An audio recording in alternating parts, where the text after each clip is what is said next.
So seeing it's mildly warm outside and my mom has been away on vacation in North Carolina and this car has been doing nothing here, I figured why not make a video of it.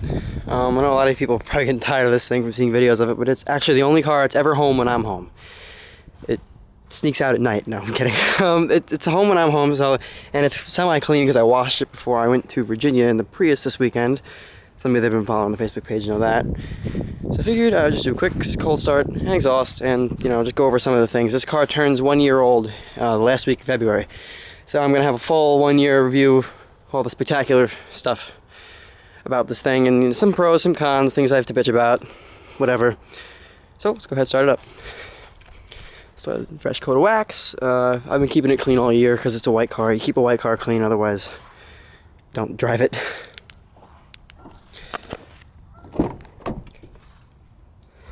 I did vacuum, but I got all my dirt and crap back in. And I hopped in a minute ago.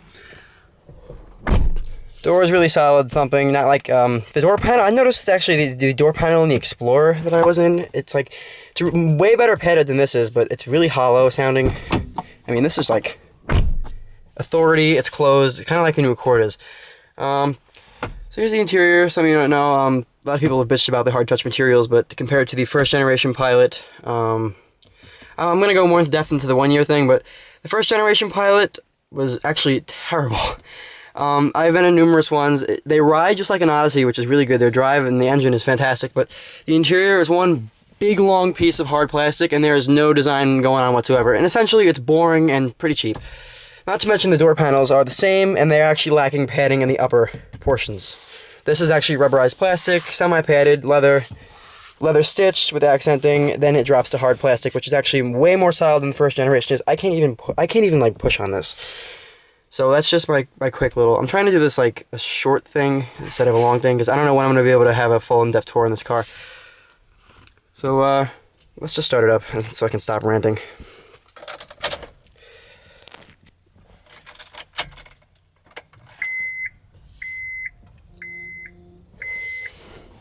Oh, my phone's going off. I do have my iPod hooked up to it.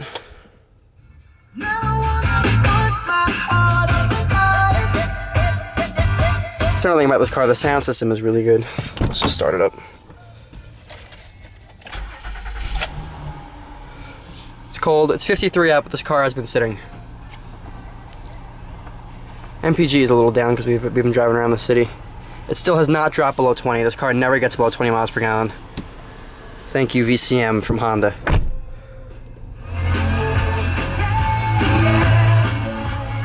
So let's do it.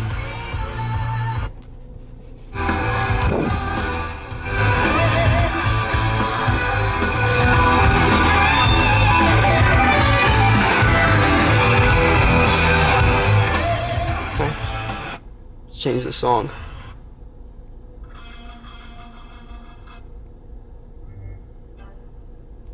Lou Reed. I'm trying to get like a good jam on.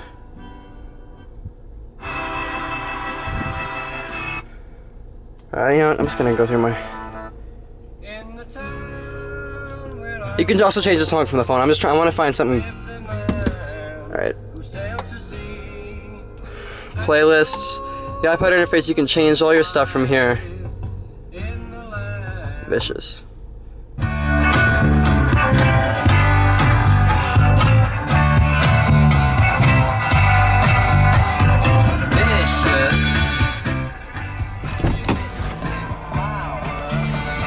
Yep, it's right here.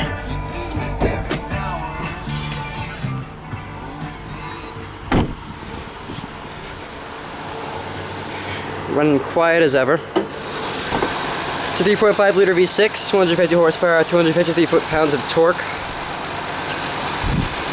with variable cylinder management.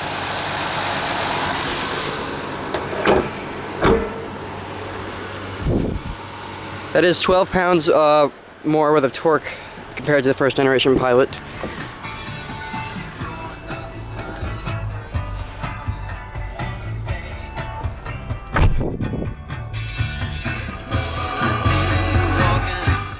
So yeah, anyway, this is the, do this left-handed. This has backup camera, no trajectory though. If you turn, it does not change. I believe the touring model gets that. Low gear selection. It is a 5 AT. I don't have any bitches about it, actually. I'm putting the parking brake on because I don't feel like screwing with it. Intermittent speed wipers, windshield washers. I don't really have a good tour on this car on my new channel. Voice control, as well as back and all that stuff. So, we'll just do a quick tour of the rest of it. You can turn traction control off via here.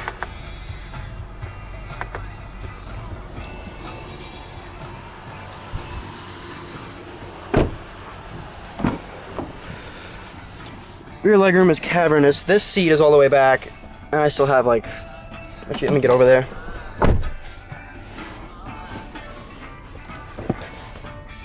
That's the legroom with the seat back, and I'm gonna do the third row too. Automatic climate control back here. The buttons are very substantial feeling. I've already been over that. This is more of a 10,000 mile just update. So let's check out the back.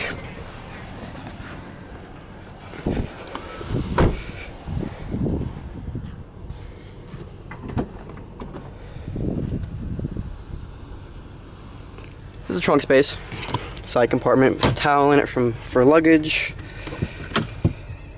I noticed the bottom of this does scratch up if you leave like a box under there, but who the hell cares? It's under there.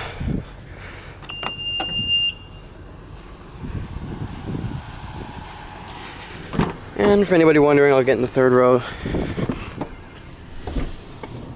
It is kind of a bitch to go on this side compared to that side because it's heavier. Move these blankets from a road trip out of the way.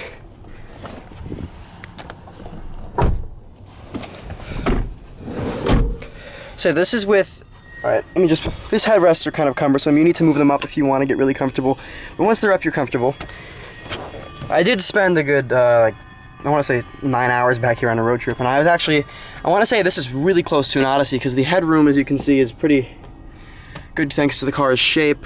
Headroom is really good. You have lighting back here. Really nice headliner. It's woven. I'm trying to like do everything. You have side storage. I wish this was leather back here for any, but I don't know. A lot of people don't use the third row, so I don't know. I feel like this is leather, and I have a few bitches about the way. Only on this side because the power motor is here. I noticed this is kind of like it's flush, but I noticed that's kind of shitty looking. If you really stare at it, I mean the rest of it's fine. So this is with this seat all the way back, and this is all the way back, and I still have this much room, and you can slide this up to accommodate. And your feet fit under there. So I'm actually surprisingly comfortable, and the seat is very nicely padded leather. So on that note, I'm pretty much gonna end this video.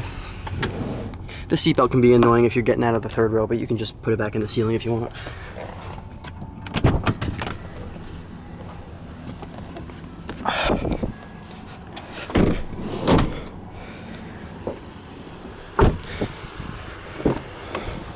You know what, let's go to the passenger side.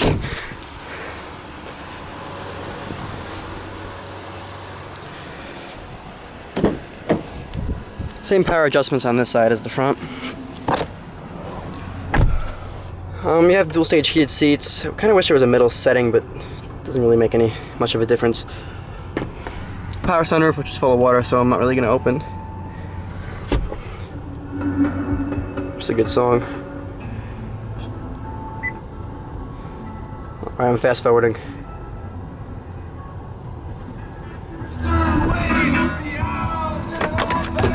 This is really small. I hate that. This is biggest complaint about the car is that the glove box is really nice feeling, very solid. It's not like padded or anything like that, you know, not or damped. But there is zero storage, not even enough for the Bible-sized manual.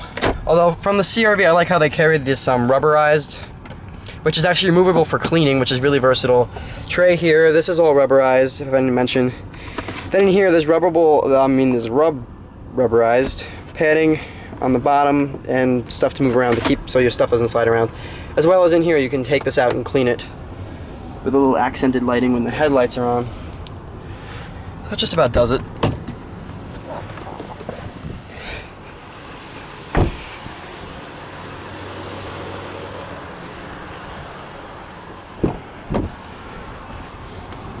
So, guys, well, thanks for watching.